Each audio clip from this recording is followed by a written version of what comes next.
Very good morning. Welcome you all to this NPTEL course on Advanced Distribution System Analysis and Operation. And today we'll be talking about distribution network reliability and specific to probabilistic failure analysis of network components.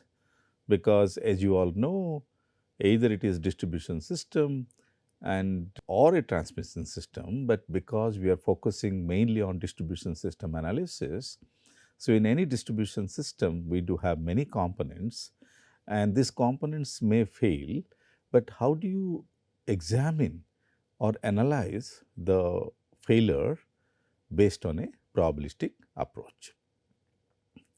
Now, in liberalized, that is deregulated electricity market, utilities are increasingly focused on optimizing asset management because you like to cater the maximum consumers with minimum asset. That is your focus, which involves balancing reliability of electricity supply, reducing capital and maintenance cost, ensuring long-term sustainability of distribution equipment.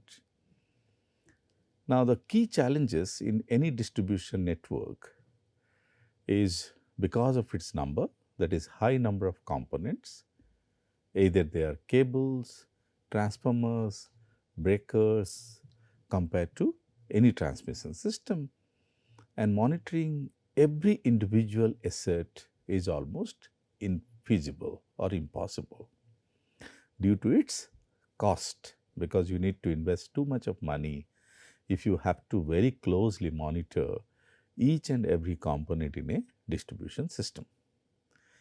Now, you will be surprised to know it has been estimated that almost 20 billion euros are being spent in Germany just for monitoring the electricity assets. Now, this leads to reliance on statistical data rather than real-time monitoring of decision making. Now, why is failure analysis of network components necessary? First of all, is it important? Yes, it is important, but it is not economical to do everything. So, how do we selectively carry out failure analysis smartly, selectively, so that with reasonable expenditure, you can maintain your system well? Is it necessary? Yes, because supports asset management decisions. Now, asset management aims to make cost effective choices for maintenance, replacement and reinvestment. For these decisions to be accurate, they must be based on historical failure trends and component reliability matrices. Now, it also improves supply reliability and power quality. Failures in distribution components like transformers, cables and circuit breakers directly affect power continuity and customer satisfaction. Understanding when and how components fail helps in preventive actions, means before we come across a situation which is disaster, probably we can avoid certain outages. Now, it addresses the aging infrastructure problem. While the theoretical lifetime of any electrical component is expected to be close to 40 years, but many utilities operate equipments far beyond this, implying a lifetime of 100 years or more. For an example, in India, almost for last 75 years post independence, majority of the substation transformers might not have been replaced completely, or maybe some of the transmission corridors are as good as 50, 60 years old. So, the moment you say lifetime of 100 years or more based on current investment rates, which is 1% per year. Now, the aging trend increases failure as well as making reliability modeling essential. Now, the failure analysis also helps to avoid catastrophic failures. Certain failures occurs without visible warning and without disturbing the network. Proper statistical failure evaluation can identify such hidden risk before they lead to cascading fault or outages. Now, moving to cost optimization, reliable failure prediction minimizes unnecessary replacement and unplanned maintenance, optimizing operational and investment cost. Now, how do we evaluate the failure statistic? The main objective is to collect and evaluate real world historical failure data from distribution network and categorize failure causes and their locations. Now, this analysis is essential to build accurate reliability models for various components in the distribution system. Now, data collection and the scope. The researchers analyzed approximately 120,000 historical failures records collected from 1920 to 2005. Now, these records were obtained from practical operations and maintenance reports of a specific distribution network components, and the failure data includes both disturbances, example faults, and non-disturbing anomalies, example minor degradation detected during maintenance. Now, when you talk about data classification structure, how they are being organized, the failure data is categorized into two main fields. One is failure location, that is type of equipment or components, where the failure occurred, circuit breakers or transformer, cable, joint, conductor, as well as the failure cause. That is the nature of the failure, either it is electrical, mechanical or random and so on and so forth.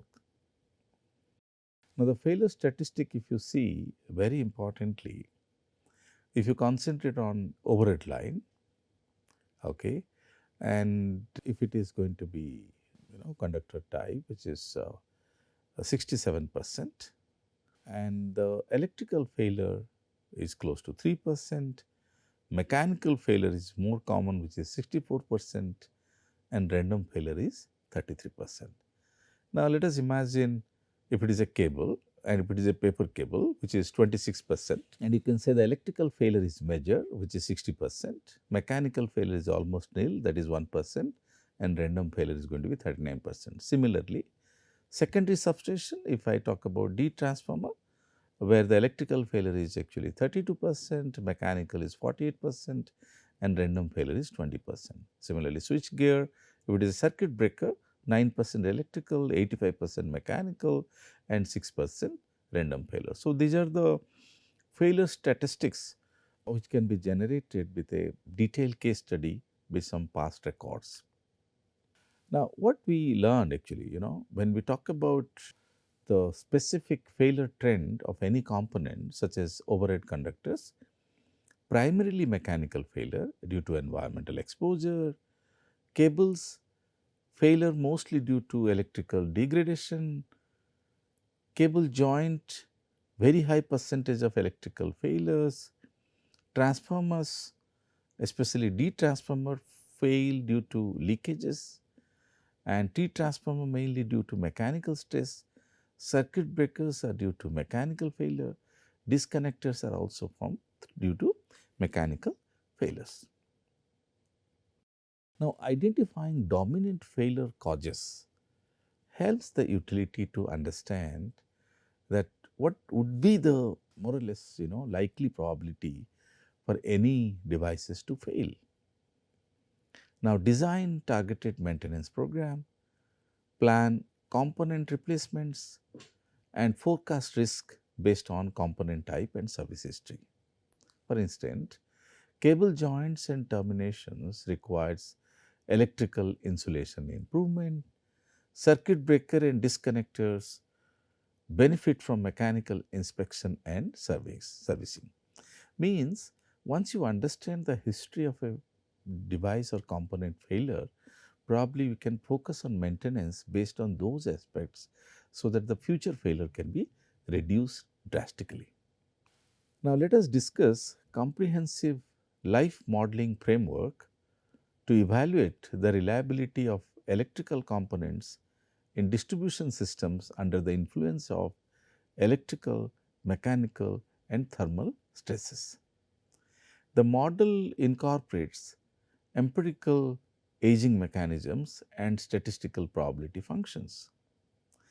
Now, physical aging models, the degradation mechanism considered includes partial discharges, water treeing, electrochemical breakdown, thermal aging, and mechanical fatigue.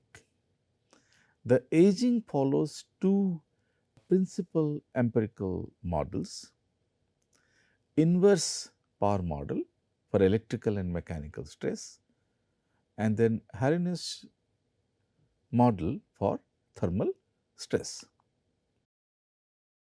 To account for simultaneous stresses, the authors combine these models multiplicatively.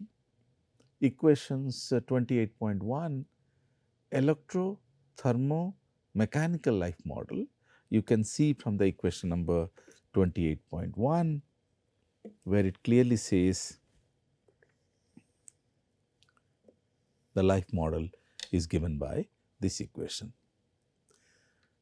E, M, T and L are the electrical, mechanical, thermal stresses and lifetime respectively, and all the variables you can, from the annex you can see they have been defined thoroughly, including E naught, M naught, L naught, Nm beta, Nmb and B, small b, and so on and so forth. Now, if you focus on Weibull distribution, statistical failure modeling, now in case of statistical model of determining the likelihood of failure P at given stresses is compared with a shape parameter alpha and can be well described. In the case of equation number 28.2, the PL is defined where L 63% is the failure time for the failure probability of 63% as a function of the lifetime L. Alpha, which is the shape parameter and represent the component dispersion in time to failure. The Weibull distribution function for the probabilistic failure model correlates well with the stochastic accidents. We can also get into complete probabilistic failure model, which has been defined in case of equation number 28.3. The aging of electrical components is influenced by electrical, thermal and mechanical stresses, and failures can occur due to overvoltage, mechanical stress, aging from temperature or time. The characteristic lifetime L 63% is used as a reference point to model component failure. L 63% can be calculated using equation number 28.1, which incorporates combined stress effect. This value of L 63% is then substituted in the Weibull distribution equation of 28.2, and this allows determination of the failure probability PL under realistic operating conditions influenced by aging and stress factors. And once again, the PL is given based on complete probabilistic failure model in equation number 28.3. Now, equation 28.3 model failure probability is a function of combined electrical, mechanical and thermal stresses. Temperature has the most significant impact, increases failure probability exponentially. Temperature is a very important component. Electric and mechanical stresses also contribute negatively. A high temperature insulation becomes so degraded that electrical stress directly cause failure rather than gradual aging. Now you can see the failure data in table 28.1 links each failure causes, example electrical, mechanical or random, to its corresponding failure location. For instance, paper insulated cables fail due to 60% electrical and 39% random causes. The total failure probability of a component is computed as a weighted sum mixture of the individual failure probabilities from all identified causes. And you could see the PL is given by equation number 28.4, where AI is the percentage of the ith failure cause resulting from table 28.1, where you could see for each and every component, as we discussed earlier, overhead lines, cables, secondary substations, switchgear stations, the percentage of electrical, mechanical and random failures are being categorized. And you could see the parameters of the equations are also given in table 28.3. And we can also understand the parameters for equation number 28.1 as well as the parameters for equation number 28.3. So based on this equation, we can easily calculate what is P of L based on the parameters being available and given in the table as per the data set. Now let us have a small case study. The calculated probability densities of failure are obtained by combining operating conditions with parameters from table 28.1 to 28.4. So we have four equations, 28.1, 2, 3 and 4. Now these failure probabilities are evaluated at the following location of the distribution network: overhead lines, cable systems, substations and switchgear stations. Now you can see very clearly the figure 28.1, conductor in overhead line, calculated full line and statistical probability densities of failure. Similarly, in case of 28.2, we can see the paper cables in cable system calculated for both full line and statistical probability densities. 28.3 VP cable in cable systems, again calculated both full line and statistical probability densities. 28.4 talks about joint in cable system.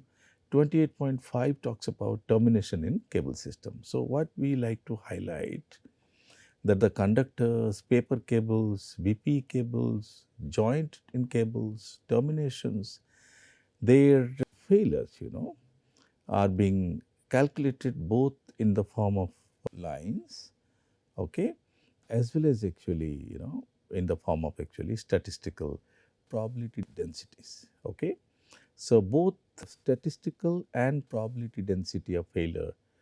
Now, if you look into the figure 28.1, 28.2, 28.3, 4 and 5, we can see the conductors as well as different type of conductors, joint in cables and terminations, where both calculated they are full line and statistical probability densities of failure are given. Now, the figures compare theoretical modeling results with actual operating experience from statistical data. We further continue with the housing in secondary substations, D transformers, load interrupters and circuit breakers. The same sort of analysis is being carried out for different type of devices or components calculated in both full line and statistical probability densities of failure. Now once again I like to reiterate, these figures once again compares theoretical modeling results with actual operating experiences from statistical data. In case of 28.10 and 11 also we can see clearly the T transformers in switchgear and disconnector in switchgear and their characteristics in both full line as well as statistical probability density of failures. Now double peak in failure probability curves for T transformer, as you could see in figure number 28.10, and D transformers are observed, in figure 28.7 and 28.10, you could see there are multiple peaks. And these double peaks are due to the combined effect of both mechanical and electrical stresses as indicated in our table number 28.1 and 3. At the beginning of component lifetime, circuit breakers, disconnectors and terminations have an extremely low failure rate as shown in 28.12 and figure 28.13, which shows the calculated failure rates for the different components like D transformers, interrupters, housing and T transformers. And in the case of figure 28.14, calculated failure rates for the different components such as joint, paper cable and conductors. Expected failure rates and lifetimes of the electrical components as well as standard deviation and variations coefficients are shown in table 28.5. All failure rates are calculated regardless of the structure of network as the dimensions of network is not considered for calculation. Otherwise, it is hard to assess various components among different electric power systems. So, with this, we are coming to an end. So, what we have mainly learned that, how do we, statistically calculate the failure rates of different components starting from cables, transformers, switch gears, joints, and so on and so forth. So, this is one of the important aspect. If the failure being known or at least a characteristic is being predicted, probably appropriate maintenance can be initiated to increase the age of all the components of electrical distribution system. So with this, we are coming to an end of today's lecture. Thank you very much for your attention. Bye-bye for now.